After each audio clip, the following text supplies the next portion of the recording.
Et donc nous allons accueillir Joël Rioux et Claudia Ayika. On va au niveau du programme faire...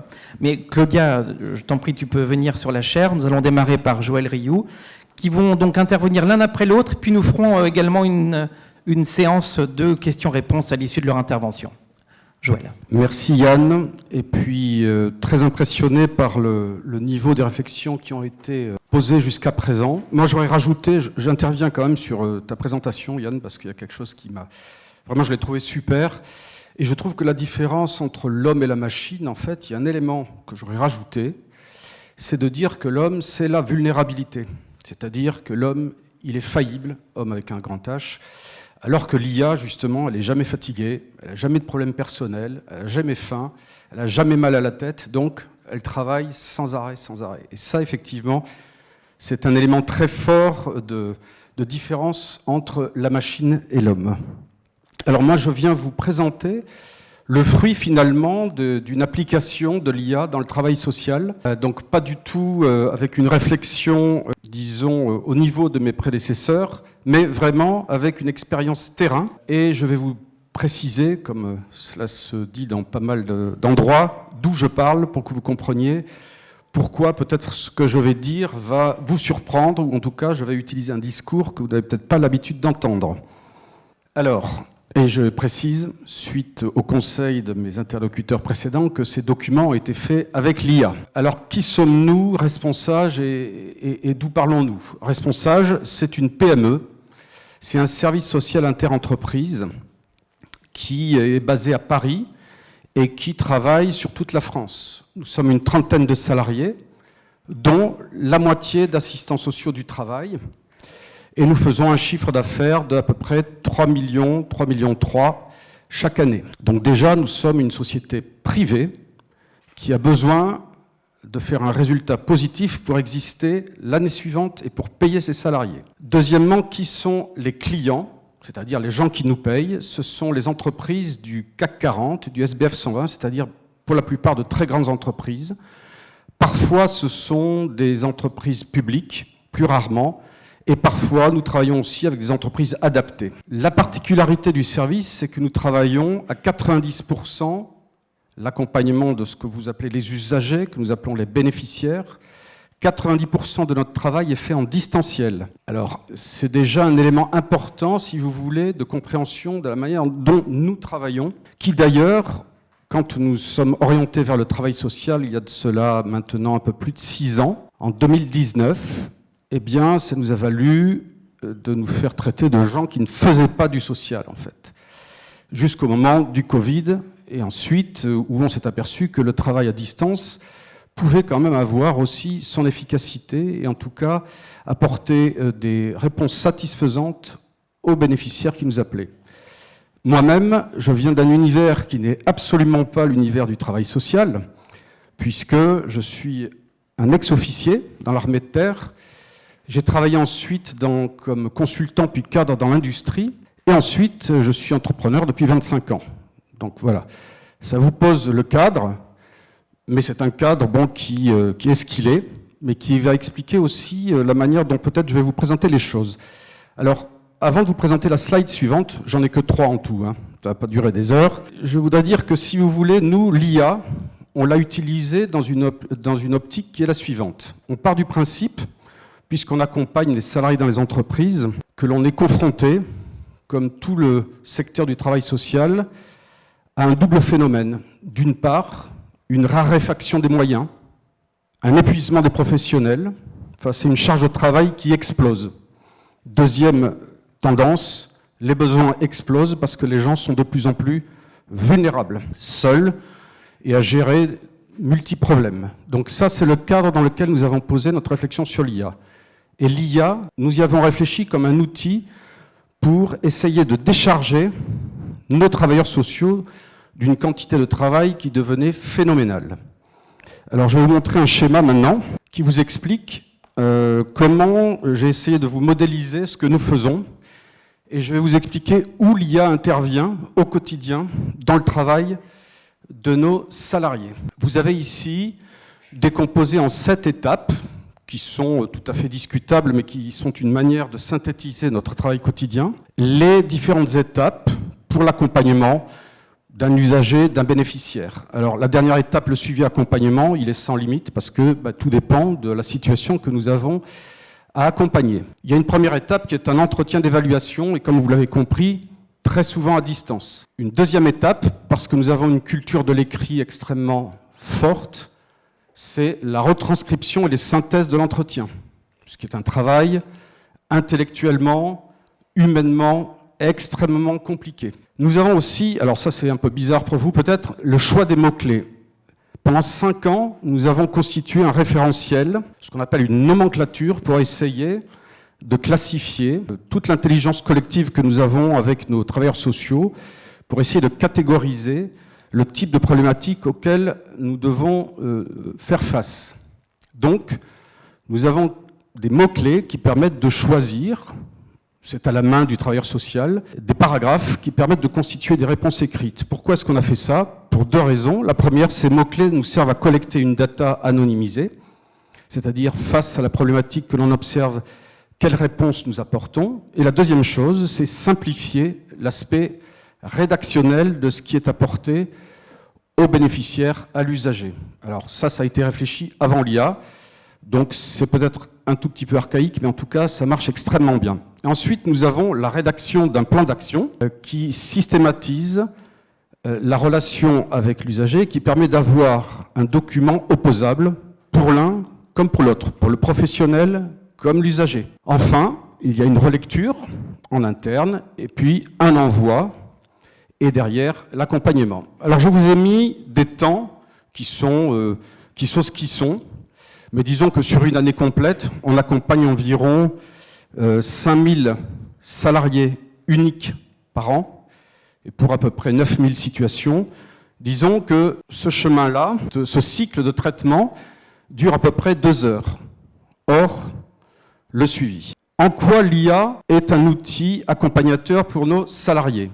Comme vous le voyez, on a mis au-dessus du 2, au-dessus du 3 et en dessous de l'ensemble du parcours IA. Donc, à la phase 2, retranscription et synthèse d'un entretien, en moyenne, on s'est aperçu que pour un entretien de 15 minutes, la synthèse, la retranscription, il faut à peu près multiplier par 3 le temps de l'entretien. Donc aujourd'hui, avec l'IA que nous avons développée pour notre société, nous avons une retranscription de l'entretien qui se fait automatiquement et instantanément.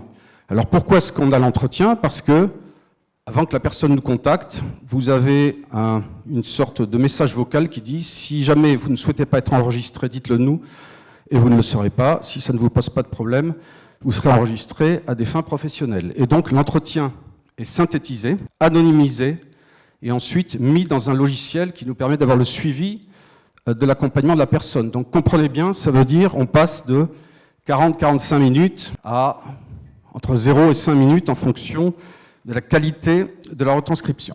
Deuxième chose, l'IA au niveau de la phase 3. Une fois que l'entretien a été réalisé, nous allons comparer le contenu de la synthèse avec tous les mots-clés que nous avons dans nos bases de données. Et donc, l'IA va proposer au travailleur social les mots-clés qui lui semblent correspondre à ce qu'il a trouvé dans l'entretien.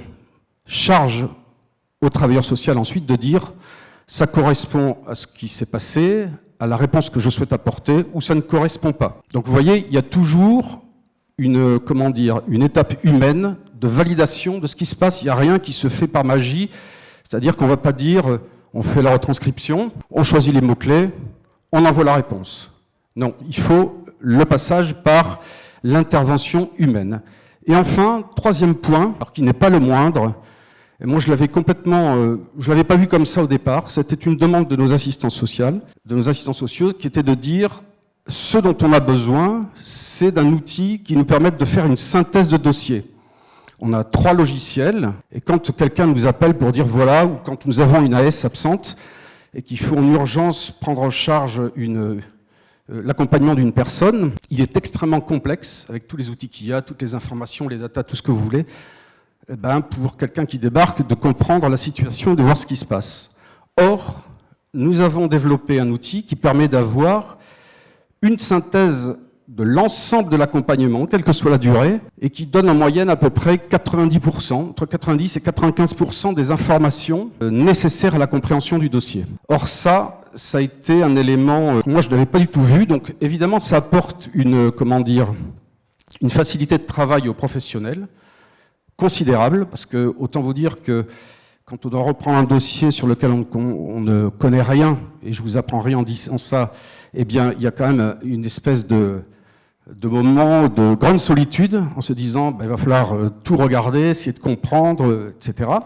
Là, vous avez la compréhension globale immédiate de ce qui se passe. Alors, je ne veux pas déflorer le sujet, mais disons que c'est un élément qui a profondément changé notre relation, non pas avec les bénéficiaires, même si vous comprenez bien que ça veut dire que la qualité de l'accompagnement, la permanence du service est là, mais c'est avec nos clients que c'est assez extraordinaire de voir comment les choses ont changé. Et donc j'arrive à ma dernière slide. Voilà. Quel est finalement le retour d'expérience que je tire de ces à peu près 2 ans aujourd'hui d'utilisation de l'IA? D'abord, des gains de productivité. Alors, dans une entreprise, c'est absolument indispensable. Les gains de productivité, c'est ce qui assure l'augmentation du niveau de vie de tout le monde.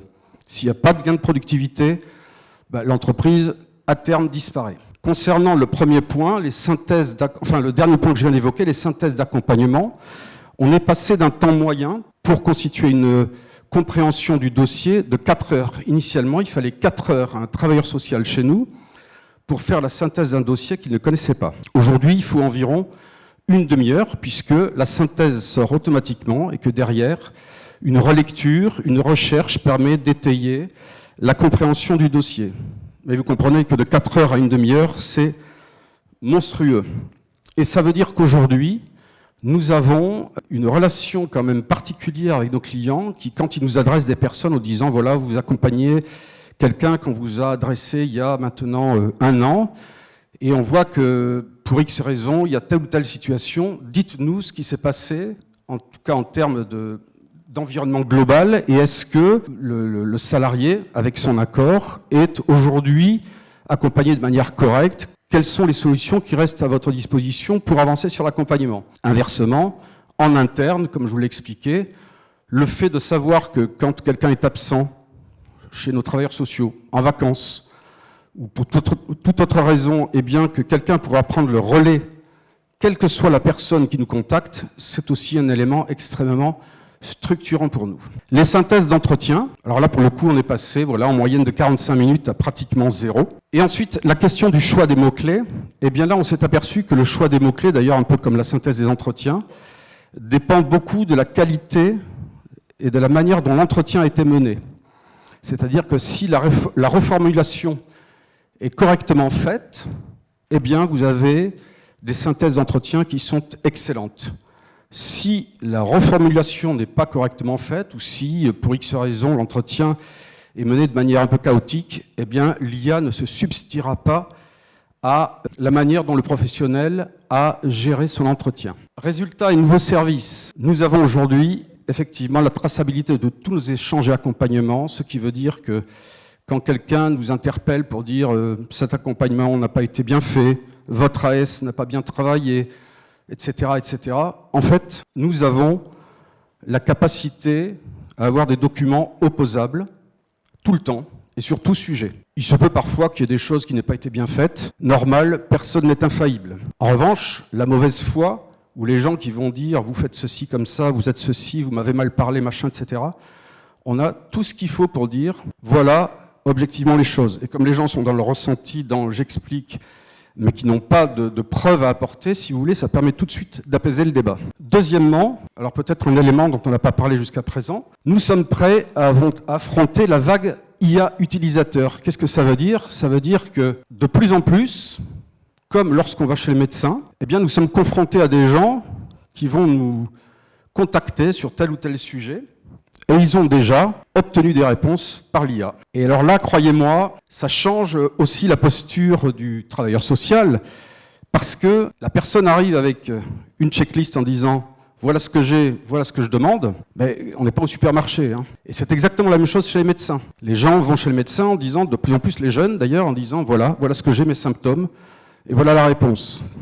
Donc, deux attitudes par rapport à ça. Soit on dit, puisque vous avez la réponse, merci, j'ai pas grand-chose de plus à apporter. Soit on essaie d'ouvrir un débat et on essaie d'avoir un dialogue qui permet peut-être d'aller un peu plus loin que les choses de surface. Mais ça pose aussi une autre question qui est la question juridique. C'est-à-dire que vous avez de plus en plus de gens, usagers, bénéficiaires, comme vous voulez, qui vont venir voir des professionnels, quel que soit le secteur, mais là on parle de travailleurs sociaux, en disant « j'ai droit à ça, je veux ça, etc. » Et donc si je ne l'ai pas, on sent bien qu'on est de plus en plus dans une logique où il faut avoir un résultat. Et ça, c'est extrêmement compliqué. Donc le fait d'avoir une traçabilité, le fait d'avoir la possibilité d'opposer quelque chose à ce qui nous est adressé est extrêmement important. Et je vais vous donner un exemple, j'y pense d'ailleurs, qui nous a fait beaucoup réfléchir. Deux exemples même. Le premier, c'est un travailleur d'origine étrangère qui ne parle pas français. Et alors, dans son entreprise, tout le monde est surpris parce qu'il ne veut pas d'interprète. On lui propose un interprète, on a un service d'interprétariat. Il dit non, j'en veux pas. Et il nous adresse systématiquement des documents pour expliquer sa demande, faits par ChatGPT, qui ont été traduits en français.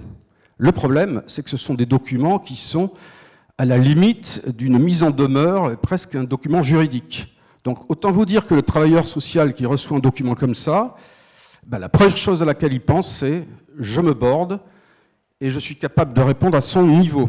En fait, vous comprenez que le problème, c'est qu'on va répondre à un niveau extrêmement structuré et que la personne va recevoir ce document, va le traduire, et on va avoir un jeu de ping-pong comme ça qui est extrêmement consommateur de temps et d'énergie pour nos travailleurs sociaux.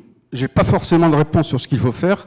Ce que je sais, c'est qu'on se borde et qu'on a la possibilité d'avoir la traçabilité de tout, ce qui est très important. Troisième point, le retour aux fondamentaux de l'entretien de la formation initiale des travailleurs sociaux. Effectivement, la manière dont on utilise l'IA nous permet de voir que, comme je le disais tout à l'heure, si les fondamentaux de la formation initiale ne sont pas respectés, par exemple dans l'entretien, l'IA va sortir pas grand-chose de bon. Plus la formation initiale sera rigoureuse, plus le résultat sera bon. Tout ça pour vous dire que on est déjà, moi je pense, rentré dans un monde effectivement complètement nouveau et que beaucoup de questions se posent auxquelles je n'ai pas de réponse, mais qui vont nécessairement venir impacter notre travail au quotidien.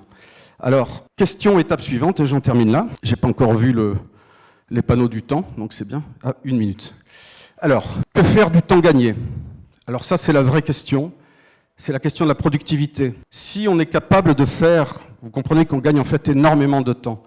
Si ce temps sert à augmenter en proportion le nombre de bénéficiaires, d'usagers que l'on accompagne, ça veut dire qu'on maintient une pression sur le travailleur social qui est énorme. Et d'ailleurs, ça fait 2 ans qu'on en discute avec nos travailleurs sociaux.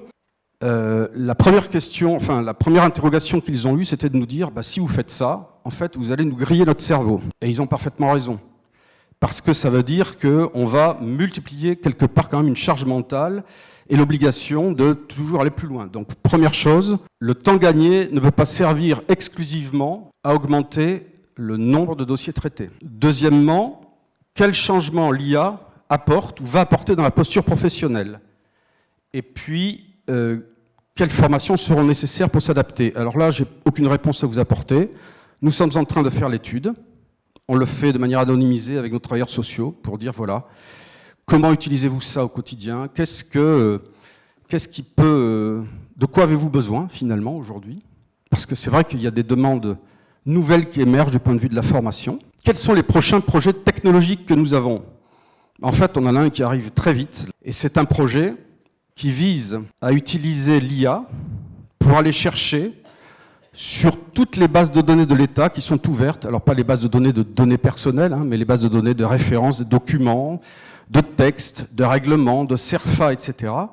Nous allons aller chercher tout ce qui correspond à la situation d'un usager qui va nous interroger. Ce qui veut dire qu'on va être capable très vite ensuite, si besoin est, si nécessaire, de pré-remplir des documents et finalement d'accompagner beaucoup plus loin qu'on peut le faire aujourd'hui les bénéficiaires. Dernier point, quels sont les défis humains ? Eh bien, les défis humains, ce sont principalement, justement, c'est de dire comment fait-on pour ne pas perdre tout le monde en route? Et quand je dis tout le monde, c'est pas seulement les travailleurs sociaux chez nous, c'est aussi les gens qui travaillent au développement des outils informatiques, c'est les gens du recrutement, c'est les gens du marketing, etc. Pourquoi? Parce que ce qui est vrai, c'est que l'IA introduit une pression du temps sur les personnes qu'il faut absolument combattre. Et c'est pour ça d'ailleurs, quand je dis recrutement de pionniers, eh bien c'est vrai qu'on s'aperçoit, et on le fait depuis un peu plus d'1 an maintenant, que nous recrutons d'abord des gens qui ont une certaine maturité. On ne va jamais recruter un travailleur social qui sort d'école. Il faut qu'il ait eu l'expertise et le temps d'appréhension de la patte humaine. On va recruter des gens qui sont,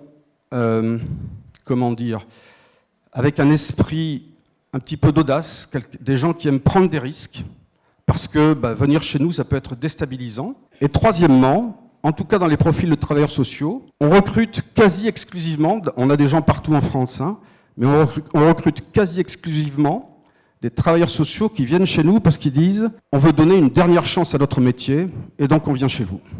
Et j'en ai fini. Merci beaucoup, Joël, merci.